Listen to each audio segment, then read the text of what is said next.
My name's Sterlin Lujan. I'm the communications ambassador for Bitcoin.com.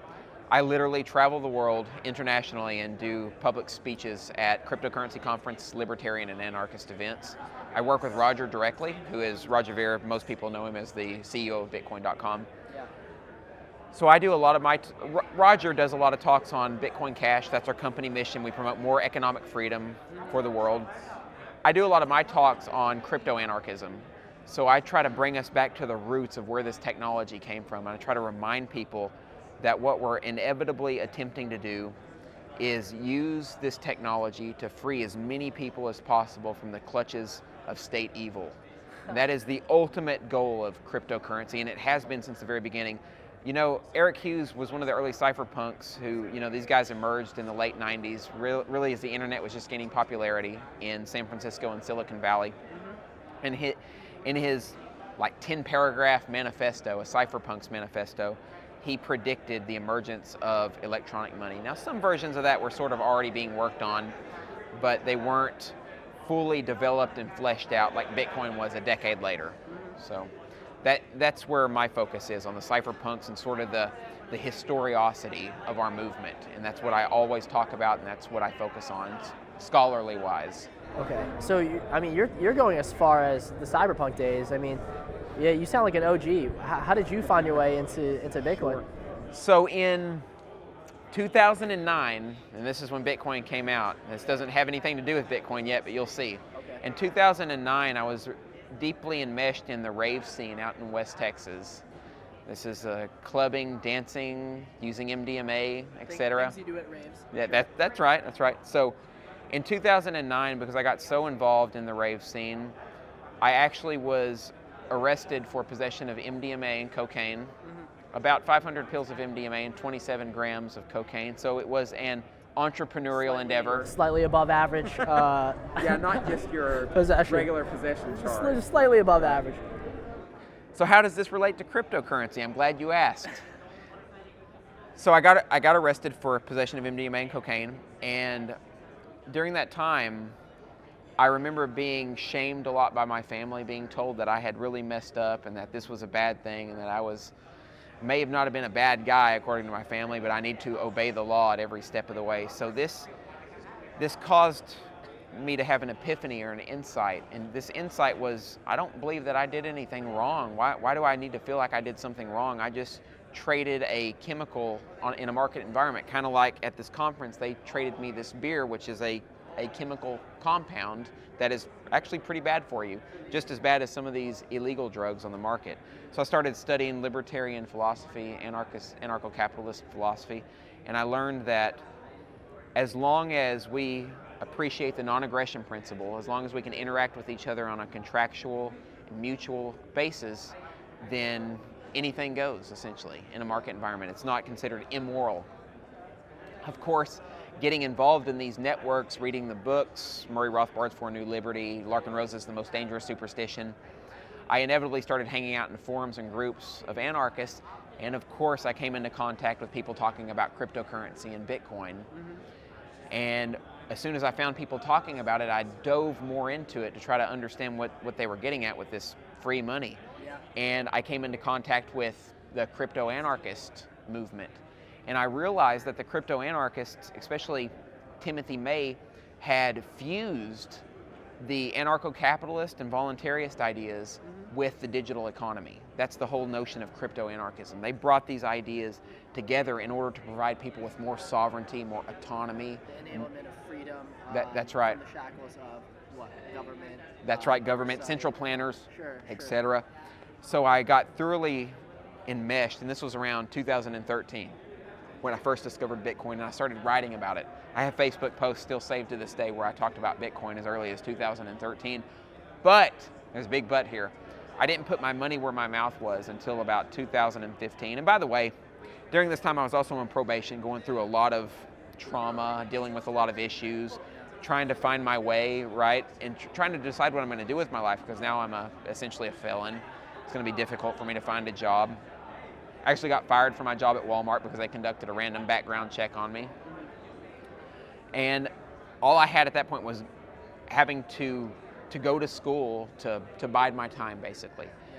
But I discovered crypto anarchism and then Bitcoin, and I found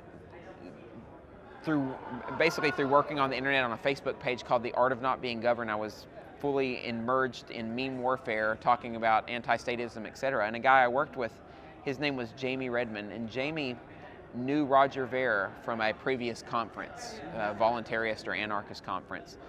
And before Roger even started Bitcoin.com, about the time that he bought the domain name, he asked Jamie if he wanted to come on and be one of the first journalists to work for Bitcoin.com. Of course, Jamie said yes.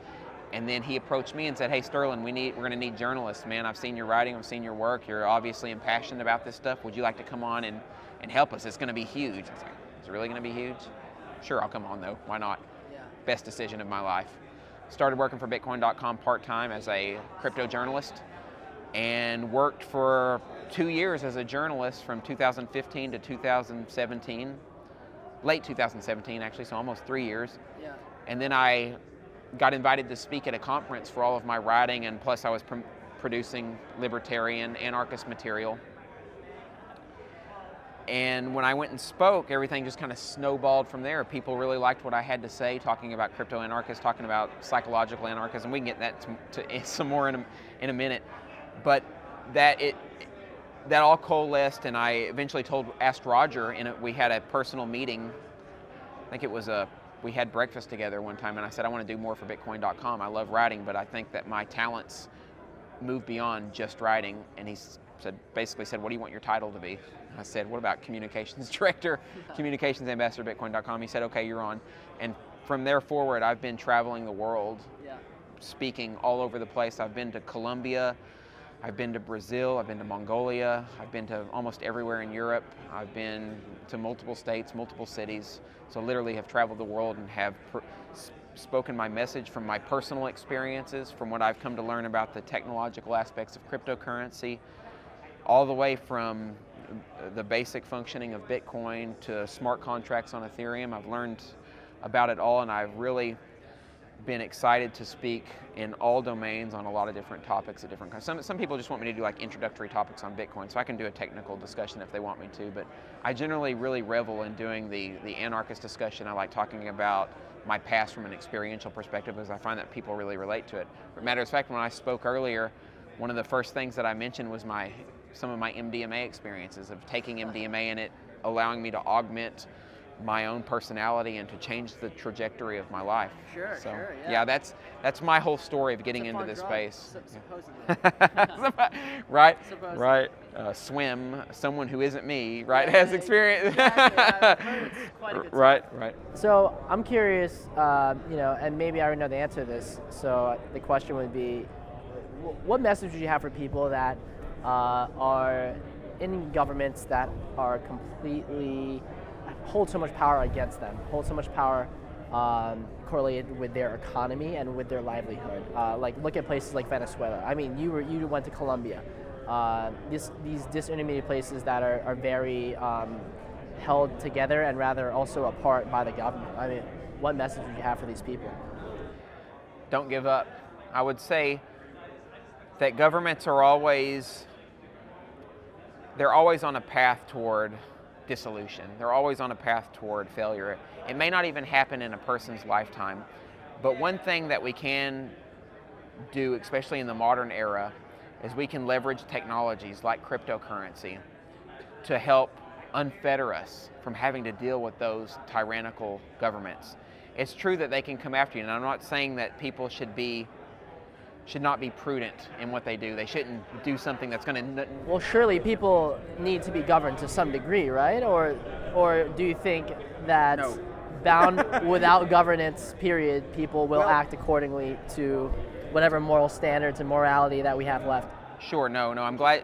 That's a very good question. So personally, I don't think that anybody should be governed. Let's just define governed real quick. When you say be governed, that means that some person in a position of authority has the right to tell you how to live your life, what you should do with your life, and that in the case of chemicals, be whatever it is, cannabis, alcohol to some extent, they get to tell you that you can or cannot alter your own consciousness. These people tell you how to live your life in almost every domain.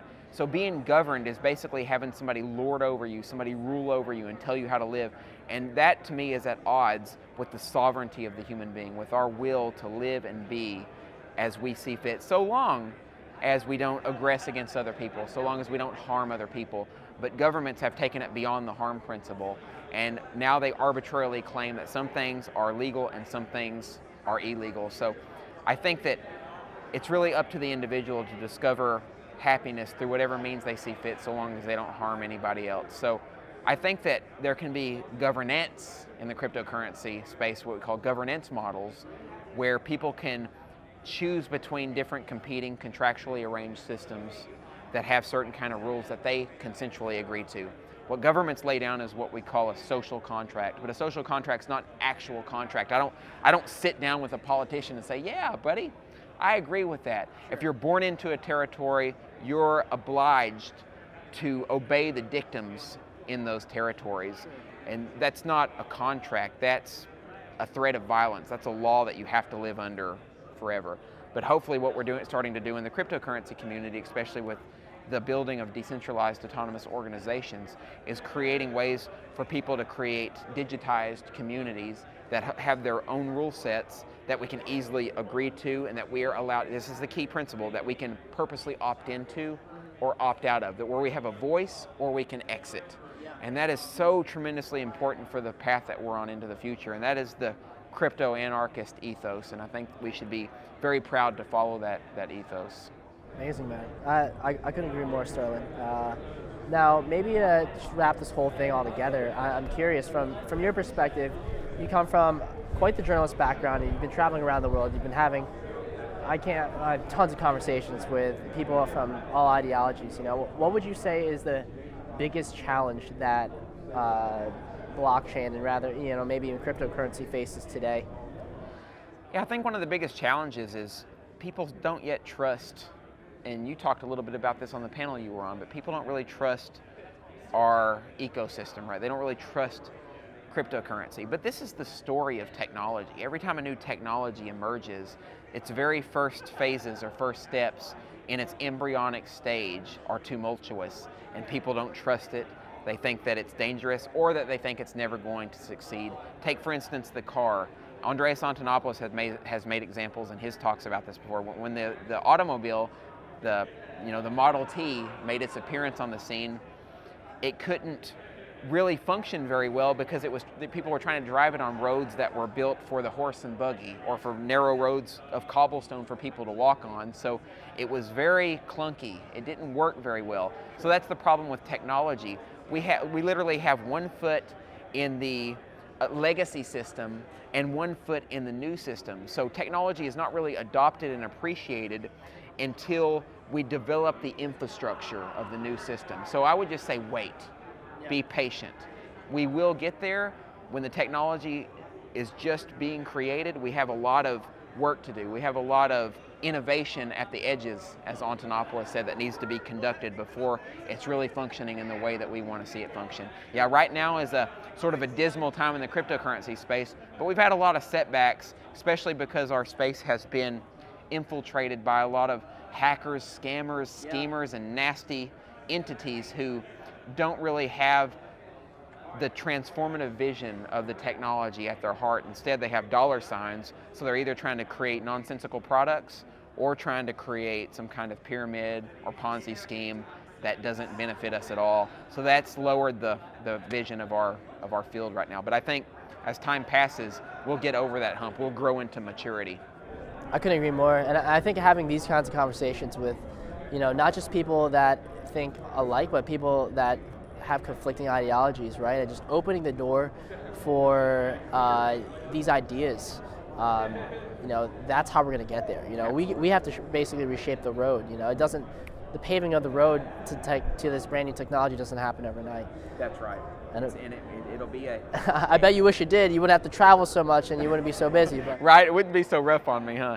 Yeah. It's going to take time. It's going to be a continual process of educating people and getting people to understand the technology. That's another thing. The user interface and the user experience of most of our technologies are not well advanced, and people haven't really been provided with the opportunity to start using cryptocurrency immediately, because a lot of people have this mindset that it's only for the wealthy elite, and that's because Bitcoin has been characterized as more of a commodity, like digital gold. Like, they don't want to touch it because it's too expensive. But what we've done at Bitcoin.com, and what I follow wholeheartedly, is the idea that we should get this technology into the hands of as many people as possible. Mass adoption is the sine qua non of the future. It is what we need to empower society to get really involved in this technology. And that's one of the reasons why I personally advocate Bitcoin Cash, because it's poised for everybody to use it, for it to be put in every single person's hands and be leveraged by the masses. Bitcoin, unfortunately, has went a different path and has been turned into a digital commodity that doesn't really, it's not relatable to people, especially people who want to be able to use the currency on a daily basis. And you can't use Bitcoin on a daily basis. If the volume started to fill up again, it would just, the transaction fees would be too high and it would be totally unusable. And people are really intimidated by that. So I think, and even if in the long term it wasn't Bitcoin Cash, cryptocurrency is the killer application, and it has to be used as electronic peer-to-peer cash, as Satoshi Nakamoto said. Couldn't agree more. And you know, I'm glad you brought up Satoshi. Gotta ask. You're waiting on this, huh? The question is, who is Satoshi Nakamoto? There you go. It asked itself, baby. There it is. So, yeah, in all honesty, I have no idea who Satoshi Nakamoto was. But that's not all I'll say on the matter. There's been a lot of people make a claim that they were Satoshi Nakamoto, or a lot of people claim that others are Satoshi Nakamoto. For instance, Dorian Nakamoto, people thought was Satoshi, was it was a random guy from, very confused guy. Yeah, who really wasn't familiar with the cryptocurrency ecosystem at all. I think Craig Wright has claimed that he's Satoshi Nakamoto.